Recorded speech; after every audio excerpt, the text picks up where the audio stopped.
کچھ دشمن ہوتے ہیں, میں پڑھاتا ہوں اپنے ادارے کے اندر, دشمنی کی فقہ کیا ہے, آرٹ آف وار, دشمنی کی فقہ کیا ہے. کچھ دشمن ایسے ہوتے ہیں جن سے بات کرنی پڑتی ہے اس انداز میں, وَإِذَا خَاطَبَهُمُ الْجَاهِلُونَ قَالُوا سَلَامًا, کیونکہ وہ اتنا ہی بے ڈھنگا, بد تہذیب, بد سلیقہ اور اتنا ہلکا ہے کہ اس سے لڑ کے اپنے اصول بھی ضائع ہوں گے اور اپنی بھی بربادی ہو جائے گی. اس لیے شریعت ترکہ ما لا یعنی کے مصداق میں وہاں مومن کو نہیں رکھتی جہاں فائدہ ہی نہیں ہے کوئی. دشمنیاں بھی مومن وہ لیتا ہے جہاں اگلے سے نچوڑ کے لے آئے کچھ,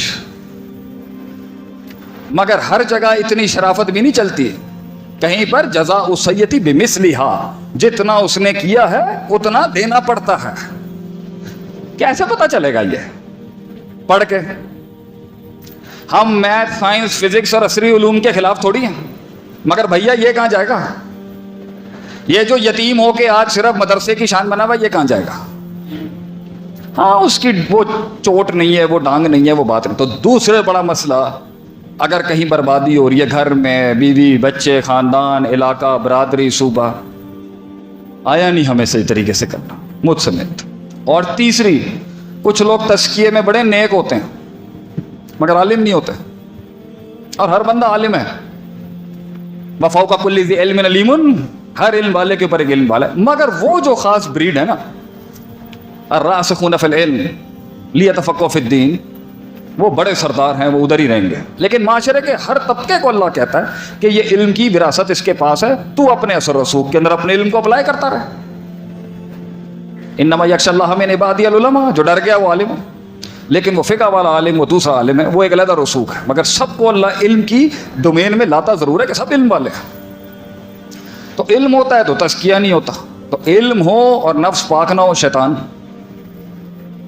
علم ہو اور نفس پاک نہ ہو تو شیطان و فرعون, اور نیک ہو اور علم نہ ہو فسادی.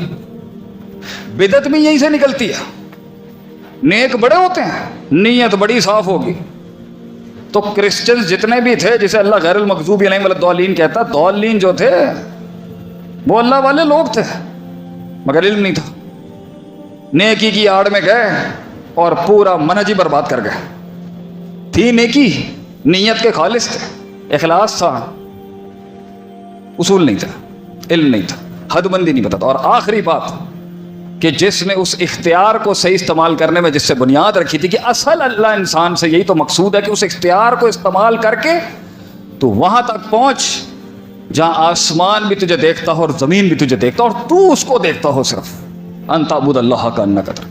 تو اس میں اللہ کہتا ہے تزکیے پہ زور رکھی اس اختیار کو لے کے, علم پہ زور رکھی اس اختیار کو لے کے. اور آخری چیز ہے, بڑے علم والے بھی مل گئے, پاک بھی نیک بھی ہوتے, حکمت نہیں آتی. کہاں پر دلیل کیسے پیش کرنی ہے بڑا مسئلہ ہے, کہاں پر دلیل کیسے پیش کرنی ہے بڑا مسئلہ ہے, آیا ہی نہیں. تو اگر معاملے خراب ہو رہے ہیں تو شاید وہ دلیل حکمت کی وجہ سے خراب ہوگا. ہم مجمع کے اندر غلط بات کر گئے, میری غلطی. ہم نے علاقے اور لوگوں کی زبان کا لحاظ نہیں رکھا, ملوزے کھاتے نہیں رکھا, میری غلطی. ہم نے عمروں کا لحاظ نہیں رکھا, میری غلطی. ہم نے مزاجوں کا لحاظ نہیں رکھا, میری غلطی. ہم نے وقت کا لحاظ نہیں رکھا, میری غلطی. ہم نے لوگوں کی مختلف, صحیح بخاری کے اندر ہر قسم کے روزگار کا ذکر کیوں ہے؟ کیونکہ اسلام کو چھوڑتا ہی نہیں ہے نا. مجھے کسی نے ایک دفعہ کہا, شیخ صاحب مسلمان نا بڑا سیدھا ہوتا ہے. میں نے کہا کیا مطلب ہے آپ کا اس کا سیدھا ہوتا ہے؟ کہتے ہیں بڑا سیدھا ہوتا ہے. میں نے کہا سیدھا ہوتا ہے یا سادھو ہوتا ہے؟ سیدھا اور سادھو میں الف کا فرق ہے صرف. میں نے کہا مسلمان معصوم ہوتا ہے, اس کی روح بڑی معصوم ہوتی ہے. من جوہر واحد مرتین نہیں ہوتا وہ کہ ایک سوراخ سے 2 بار ڈسا جائے. بصیرت ہوتی ہے اس کے پاس, دیکھ رہا ہوتا ہے چیزوں کو, دور سے دیکھ رہا ہوتا ہے. یہ جملہ کہاں سے آیا, وہ جملہ کہاں سے آیا, یہ ہوائیں کہاں سے چل رہی ہیں, وہ ہوائیں کہاں سے چل رہی ہیں. راتوں کو کسی نے بھیجا نا فارس سے بھیجا کسی نے کہ بھائی یہ قوم تو رک ہی نہیں رہی, یہ تو قوم ہی نہیں رک رہی. اتنے چیلنجز کے بعد بھی چھوٹے سے, یہ روم, یہ فارس, یہ مصر, یہ چھوٹے سے عرب, یہ تو رک ہی نہیں رہی. جا کے چیک کرو بھیا کون سا ایسا تلسماتی چراغ ہے ان کے پاس جو اتنا انقلاب آ رہا ہے ان کی زندگی. تو اس نے آخری میں جو فٹ نوٹ لکھ کے بھیجا نا فارس کے بادشاہ کو, کانوا رہبانا فی اللیل وفرسانا فی النہار، رات کو روتے ہیں اللہ کے ساتھ یہ، اور دن میں ان کے گھوڑے روتے ہیں اللہ کی میدان کے اندر۔ یہ دو چیزیں تھیں جس کے تحت انہوں نے دنیا پہ غلبہ پا لیا۔ حکمت، دور کی سوچ۔ ابھی یہ نہیں بنتا، ابھی یہ بات نہیں بنتی۔ بیوی آ کے کہہ رہی ہے تمہاری ماں نے یہ کیا، اور وہ بیوی کیا جو یہ نہ بولے، وہ بیوی کیا جو یہ نہ بولے تمہاری ماں نے یہ کیا، اور وہ مائی کیا جو یہ نہ بولے پتر تیری ووٹی جڑی ہے گی نہ کر دی پئی۔ بے وقوف انسان اور تزکیہ اور علم کی کمی، اس کی سنے گا اس کو مارے گا، اس کی سنے گا اس کو مارے گا۔ اللہ تعالیٰ نے کیا فرمایا قرآن میں؟ کام چلائیں، کام چلاؤ۔ اس لیے شریعت کا یہ اصول ہے، ہر جملہ بولنے کا نہیں ہوتا، اور ہر سچ بھی بولنے کا نہیں۔ میں اقول قولا سدیدا کے خلاف بات نہیں کر رہا، میں اپنے نبی کی حکمتیں رکھ رہا ہوں۔ کتنی خاموشیاں اپنائی ہیں آپ صلی اللہ علیہ وسلم نے معاملے کو رفع دفع کرنے کے لیے۔ 8ویں سال میں آ کے لوگ کہہ رہے ہیں ایک مکہ تو مارنے دینا، انہوں نے ظلم کے تئیں پہاڑ رکھے ہیں۔ آپ سب ٹھنڈا کر رہے ہیں، ہولڈ ہولڈ ہولڈ، ابھی نہیں بنتا، ابھی نہیں بنتی لڑائی، مسائل ہے ابھی۔ مومن مسلمان حکیم لوگ ہوتے ہیں، جذباتی نہیں ہوتے۔ یہ جذبات ہر دفعہ نہیں دکھائے جا سکتے۔ کون چاہے گا میرے کان کٹ جائے، آنکھ کٹ جائے؟ اور بھیا یہ ایک خاص محل میں الفاظ ہیں، یہ صبح شام کیا یہی چل رہا ہوتا تھا؟ انہوں نے لوگوں کے کلیجوں میں راج کیا ہے، حکمت کے ساتھ، نیکی کے ساتھ، قرآن کے ساتھ، اصولوں کے ساتھ، علم کے ساتھ۔ تو اگر رستہ نہیں بن سکا، معذرت سے لوگوں کو اتنا کھڑا ہو کے سننے پڑا، سب سے میں معافی چاہتا ہوں اس چیز کی، لیکن بات مکمل کر کے ختم کرتا ہوں۔ یہاں پر میں نے ایک تحقیق لکھی ہے، اس دنیا میں تو کم پڑھائی ہے، اس دنیا میں زیادہ پڑھائی ہے، لیکن لاؤں گا یہاں پر کہ زمینی حقائق پر نبی کی جیت اور انقلاب کی وجہ کیا تھی۔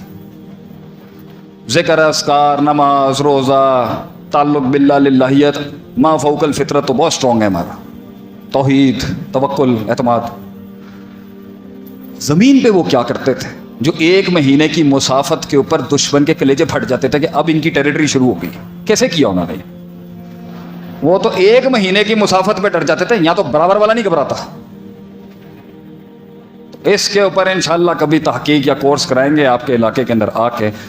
کئی سنی بات میں جو غلطی تھی وہ میری تھی۔ اقول قولی ھذا استغفر اللہ لی ولسائر المسلمین، جزاک اللہ خیر۔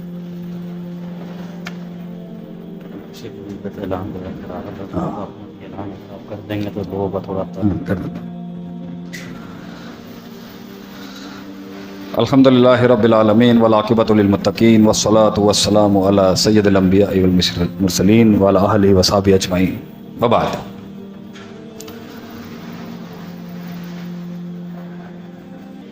کسی بھی سوچ کو، کسی بھی فلسفے کو جسم بننے میں صدیاں لگتی ہیں۔ کسی بھی ذرے کو پہاڑ کی پہلی سطح بننے میں صدیاں لگتی ہیں۔ کتنے ہی فلسفے ساحلوں پہ ہی فوت ہو جاتے ہیں، اور کاش اگر مگر چونکے چنانچے ڈھابوں پہ چائے کے بیٹھ گئی آج کل قوم کر رہی ہوتی ہے۔ بڑا مشکل ہوتا ہے کوئی چیز بنانا، پھر اس کو پہنچانا، پھر اس کی تعمیر میں اس معراج تک پہنچا۔ تو اگر کوئی چیز وجود میں آ جائے تو جن لوگوں نے اس کا ساتھ دیا ہوتا ہے نا، ان کا ساتھ دینا، وہ کہتے ہیں نا آج ہمیں سمجھ میں آتا ہے علامہ صاحب بہت سی باتیں کیوں نہیں کر کے گئے، کیونکہ آج ہم تحریک میں کھڑے ہوئے ہیں نا، ہمیں بھی پتہ ہے کہ ان کے ساتھ کیا ہوا ہے۔ اس لیے ہمیں خاموشیاں اختیار کرنی پڑتی ہے، کیونکہ ہم بتا نہیں سکتے کہ لیڈروں کا درد کیا ہوتا ہے۔ تو اگر کسی نے کوئی چیز کی بنیاد رکھی ہے نا، اور ہم اپنی زندگی کی ساری سہولتوں کو انجوائے کرتے ہوئے اپنے گھروں میں بیٹھ کے جمعہ یا 4-5 نمازوں میں آ جاتے ہیں، اللہ اس پر بھی جنت دے گا۔